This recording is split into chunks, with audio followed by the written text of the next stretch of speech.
The day people laugh at you is the day your real story begins. In a small town where everyone knew each other's name, Ethan Carter was known for one thing and one thing only, being the boy who would never make it.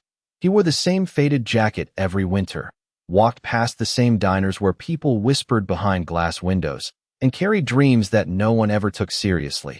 Every morning, he passed by Miller's grocery where the same group of men stood outside, coffee in hand, watching him like he was a joke they had already heard too many times. "There goes Ethan," one of them would say with a smirk, still chasing nothing, and the others would laugh like it was the easiest truth in the world. Ethan never argued. He never raised his voice. He just kept walking. But inside, something heavy was building. Not anger, not even sadness, something quieter, something deeper, the kind of silence that comes before change. One afternoon, everything shifted when Ethan applied for a job at a local warehouse. He stood there in line, hands slightly shaking, hoping this could be his start. But when it was his turn, the manager looked at his worn shoes, his thin resume, and then shook his head without even reading it. "We're looking for someone more reliable," he said, loud enough for the people behind Ethan to hear. A few chuckles followed. And just like that, the door closed again. Ethan stepped outside, the cold air hitting his face, and for a moment, he just stood there, staring at the ground, listening to the echo of laughter behind him. That was the moment something broke, not in a dramatic way, not with tears or shouting, just a quiet realization. No one was coming to change his life. No one was going to believe in him, and maybe that was exactly what he needed. As he walked away, an old man sitting on a bench nearby watched him carefully and said in a calm voice, "They're not wrong about you, not yet." Ethan stopped, confused. The man continued, "You're not poor because of your situation. You're poor because of how you see yourself." Those words didn't feel kind, but they felt true. And for the first time, Ethan didn't feel hurt. He felt challenged that night. He didn't go home right away. Instead, he sat alone under a flickering streetlight, replaying every moment, every laugh, every rejection, every doubt that had been planted inside him over the years. And slowly, something began to shift. Not his situation, not his money, but his thinking. Because for the first time, Ethan Carter stopped asking why his life was like this, and started asking what he could become instead. That night became the last night Ethan Carter allowed himself to feel small. The next morning he woke up before the sun rose, not because he had a job to go to, but because he finally understood that waiting had been his biggest mistake. The town was still quiet as he walked down the empty street, the same street where people used to watch him like he was nothing. But this time he did not look at them. He looked ahead. He started with the only thing he had control over, his time. He walked into the local library, a place he had never paid attention to before, and sat down in front of an old computer. The screen flickered as it turned on, slow and outdated. But to Ethan it felt like a doorway. He began searching, not for shortcuts, not for luck, but for understanding how money worked, how businesses were built, how people turned ideas into income. The words were simple, but the meaning was new, and for the first time, he realized that the world he thought was closed to him was actually open, just not easy. Every day he came back, sometimes for 8 hours, sometimes for 10, reading, watching, writing notes on scraps of paper because he could not afford a notebook. While others his age spent their time complaining about their lives, Ethan studied his. He noticed patterns. He saw that people who succeeded were not always the smartest or the strongest. They were the ones who stayed consistent, the ones who kept going when it felt pointless. And slowly, his thinking began to change. He stopped seeing himself as the poor boy from a small town, and started seeing himself as someone in progress, someone unfinished, someone who could grow. But growth was not comfortable. There were days when nothing made sense, when he felt lost staring at numbers and ideas he did not fully understand. There were nights when he walked home tired, with no money in his pocket and no proof that any of this would work. But every time doubt appeared, he remembered the laughter, not to feel hurt, but to remind himself why he started. Weeks turned into months, and Ethan made a decision that most people in his situation would never make. He left town, not with a big plan, not with savings, but with a clear direction. He took a bus to the nearest city, a place 10 times larger, louder, faster, where no one knew his name and no one cared about his past. It was not easy. He slept in a small rented room that barely fit a bed, worked long hours at a low-paying job just to cover basic expenses, and spent every free minute learning, testing ideas, failing quietly, starting again. He did not tell anyone what he was doing. He did not post his progress. He did not seek validation. Because this time, he understood something most people never do. Real change does not happen in front of an audience. It happens in silence. And Ethan Carter was finally learning how to build his life where no one could interrupt him. The city did not welcome Ethan Carter with open arms. It tested him every single day. His first job barely paid enough to cover rent and food. And most nights he returned to his small room exhausted, his hands sore and his mind heavy. But instead of collapsing into sleep, he sat at a tiny desk by the window and kept going, reading, learning, trying to understand how value was created in a world that had never valued him. He began to notice something important. The people who earned more were not always working harder physically. They were solving problems that others avoided. This idea stayed with him. So he started small. He looked around at the job he was doing and asked himself a simple question. What is one problem here that no one wants to fix? It took days of observation, quiet watching, listening more than speaking, until he saw it. The company was wasting time and money because no one tracked inventory properly. Mistakes happened every day, shipments were delayed, orders were wrong, and everyone complained, but no one acted. Ethan decided to try, not for recognition, not for praise, but to test himself. After his shift ended, he stayed behind for an extra hour, organizing records, creating a simple system using basic tools he had learned online. It was not perfect, but it was better. The next week, fewer mistakes happened. The manager noticed, not immediately, but enough to ask questions. Ethan did not explain everything. He simply said he was trying to make things easier. For the first time, someone did not laugh at him. They listened. That moment was small, almost invisible, but to Ethan it meant everything, because it proved something he had never believed before. He could create value, and value changes how people see you. From that point on, he doubled down. He started learning more about business systems, efficiency, and problem solving. He took free courses online, watched videos late into the night, and applied everything he could in real life. Some ideas worked, many failed, but each failure no longer felt like proof that he was not good enough. It felt like feedback, something to adjust, something to improve. Months passed, and his role at work slowly changed, not officially, not with a new title, but in how people treated him. Coworkers began asking for his help. The same people who once ignored him now waited for his input. And while his paycheck did not change much yet, his confidence did. But Ethan did not stop there, because deep down he understood that this was only the beginning. One night, sitting in his room, he looked at the notes he had been writing for months, pages filled with ideas, systems, and patterns, and he realized something bigger. He was learning how businesses worked, not just one job, but the structure behind all of them. And if he could understand that, he could build something of his own, something no one could take away. That thought did not make him excited. It made him focused, because he knew it would not be easy. It would take time, risk, and more failure than success.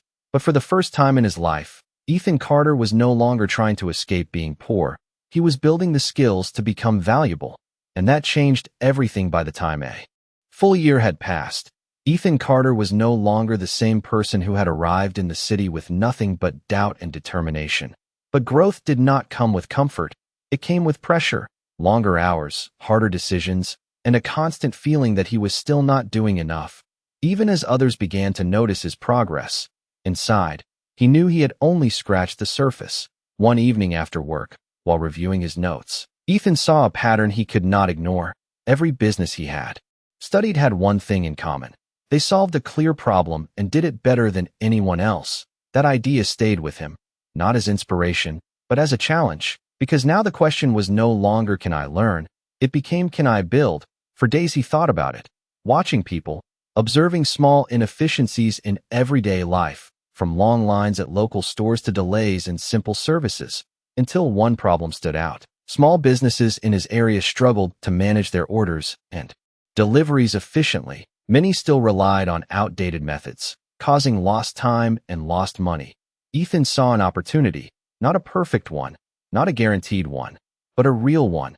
So he decided to act. He started working on a simple solution, a basic system that could help track orders and reduce mistakes. It was far from advanced, just a small digital tool built from everything he had learned so far. But to Ethan, it was his first real step into building something of his own. The process was slow and often frustrating. There were nights when nothing worked, when errors kept appearing and he felt like he was back at the beginning, staring at a screen that refused to cooperate.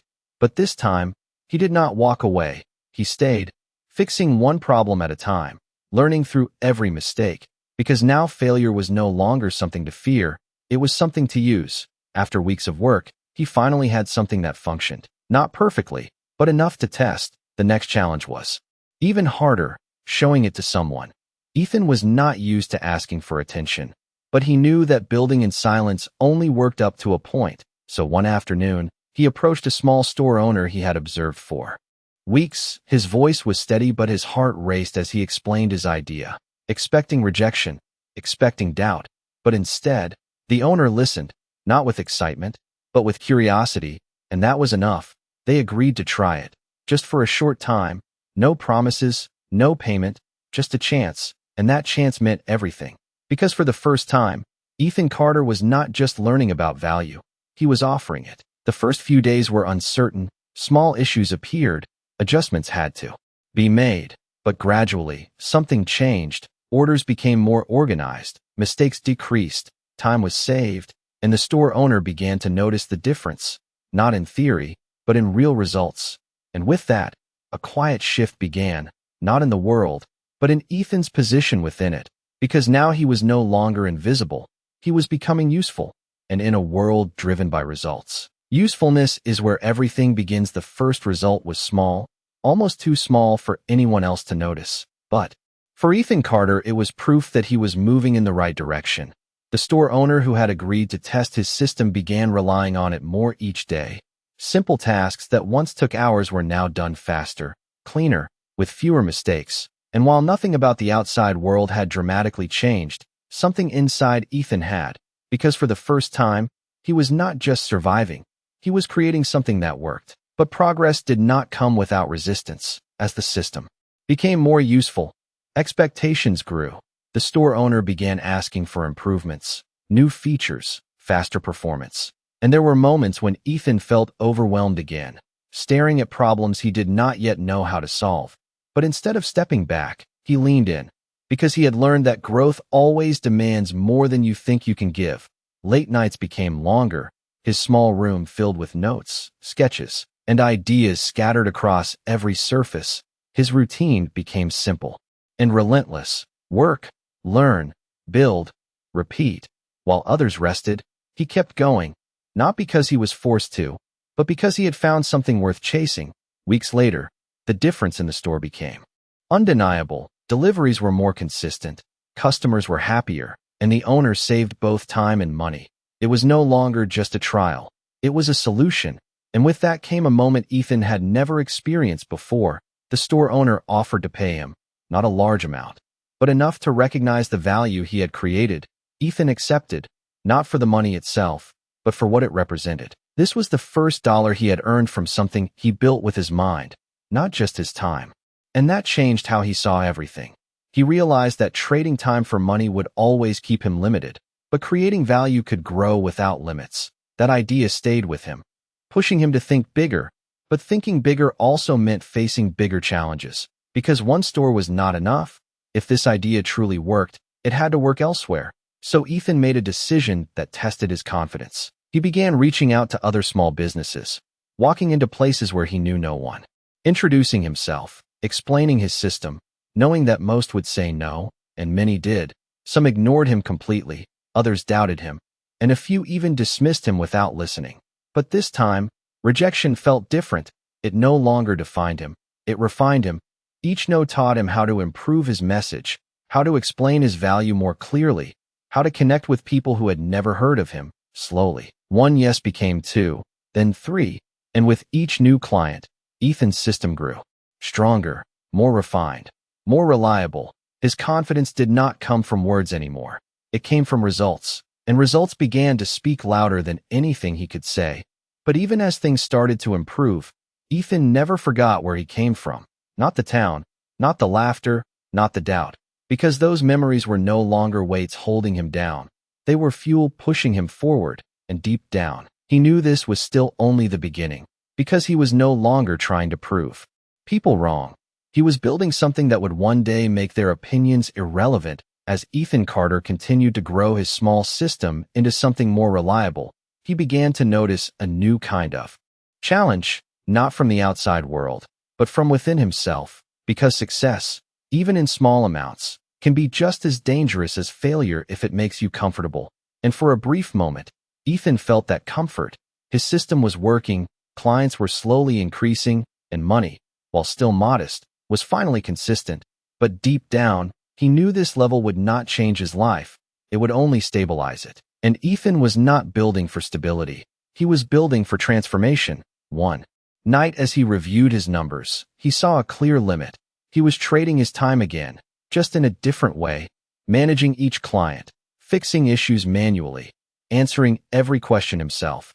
And no matter how hard he worked, there were only so many hours in a day. That realization hit him hard, because it reminded him of his old life, working endlessly but staying in the same place. And he knew he could not allow that pattern to repeat. So he made a decision that felt risky, almost uncomfortable. He stopped focusing on doing more work and started focusing on building something that could work without him. He began redesigning his system, turning it from a simple tool into something scalable, something that businesses could use on their own without constant support.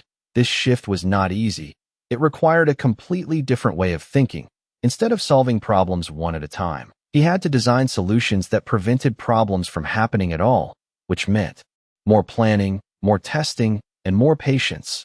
There were moments when progress felt slower than before, when nothing seemed to move forward, and doubt tried to return, whispering that he should go back to what was already working.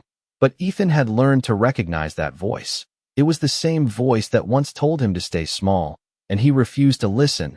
Weeks turned into months again, and slowly, the new version of his system began to take shape, cleaner, simpler, more powerful. It required less effort from him, but delivered more value to others. And when he introduced it to his existing clients, the response was different.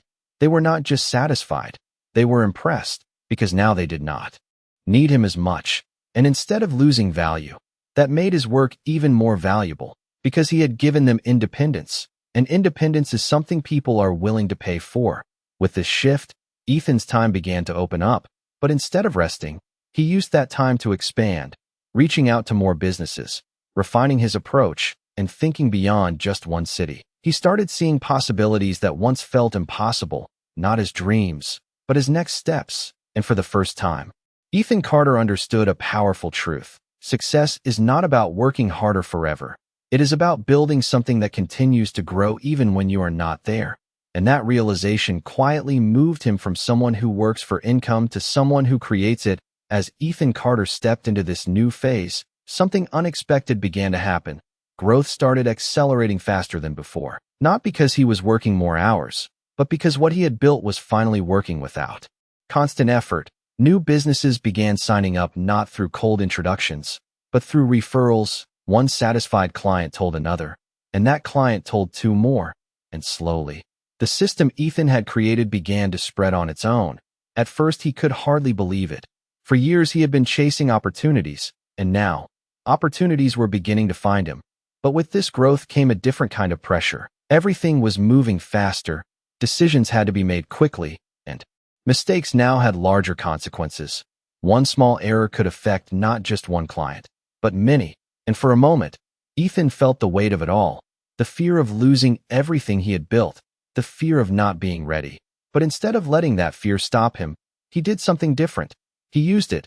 He slowed down his thinking while the world around him sped up. He focused on systems, not reactions, on structure, not chaos. And this allowed him to stay grounded even as things expanded. Months passed, and his small operation turned into something much bigger than he had imagined. His income increased steadily, his system became more refined, and his confidence no longer came from hope, it came from proof. But what changed the most was not his money, it was his identity, because now, when Ethan looked at himself, he no longer saw the boy who was once ignored. He saw someone who could build, someone who could solve, someone who could adapt, and that shift was more powerful than any number in his bank account. One evening, as he reviewed his progress, he noticed something that made him pause. He had reached a level he once thought was impossible, yet it did not feel like the end.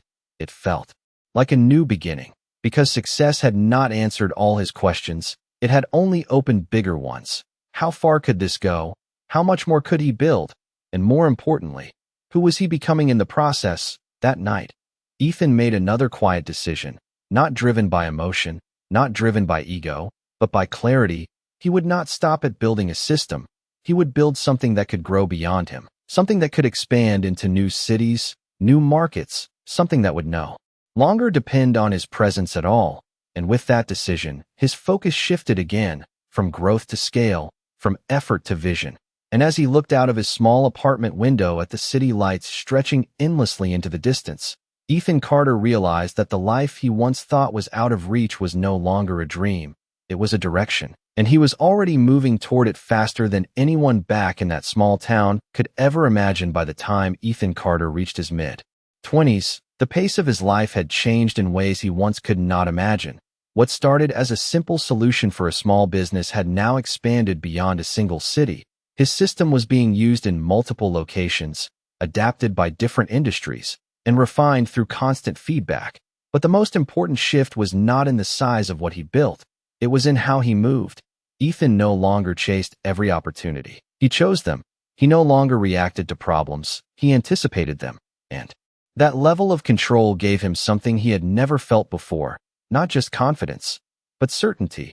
Yet even as everything seemed to align, there was one part of his past that remained untouched, the town he left behind, the place where his story began. He had not returned, not because he was afraid, but because he had been focused, building quietly, without needing to prove anything to anyone. But now, for the first time, the thought crossed his mind again, not as a memory, but as a decision. He realized something simple but powerful. Success means nothing if you are still running from your past. And Ethan was no longer running. A few weeks later, he made arrangements, not with announcement, not with attention, just a quiet plan. When the day came, he stepped into a black SUV, a detail that once would have felt impossible. And as the car moved farther away from the city and closer to the small town he once called home, his mind did not fill with anger or excitement. It was calm, because he was not going back to prove them wrong. He was going back as someone who no longer needed their approval. When he arrived, everything looked the same streets, the same buildings, the same slow rhythm of life. But Ethan saw it differently now, not as a place that limited him, but as a place that once revealed who he needed to become. As he stepped out of the car, a few people nearby noticed, not immediately recognizing him, but sensing something different. The way he walked, the way he carried himself, the quiet confidence that did not need to be announced. He walked down the same street he used to take every morning, passing by familiar places that once held heavy memories, but now felt distant, like scenes from another life. And then he reached the place that had once defined him in the eyes of others, the same spot where people used to stand, laugh, and dismiss him without a second thought. This time, there was no crowd, just a few familiar faces, older now, slower, but still carrying the same expressions. At first they did not recognize him, but as he came closer, something shifted. Their smiles faded, replaced by confusion, then realization, and in that moment, time seemed to pause, not because of what Ethan said, but because of what he had become. And as he stood there, looking at the place where everything once felt small, he understood something that no amount of money could teach. The real change was never about escaping the past. It was about outgrowing it.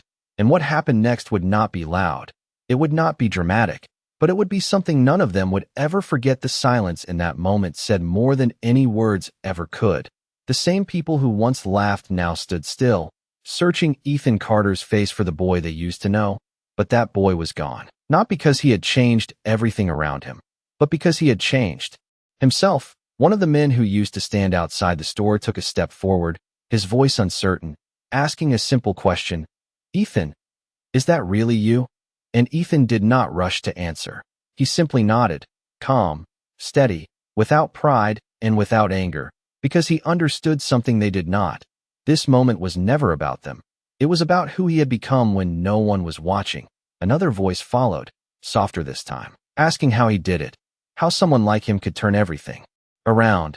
And for a brief second, the past and present stood face to face. The laughter, the doubt, the long nights, the failures, the quiet work, all leading to this one question.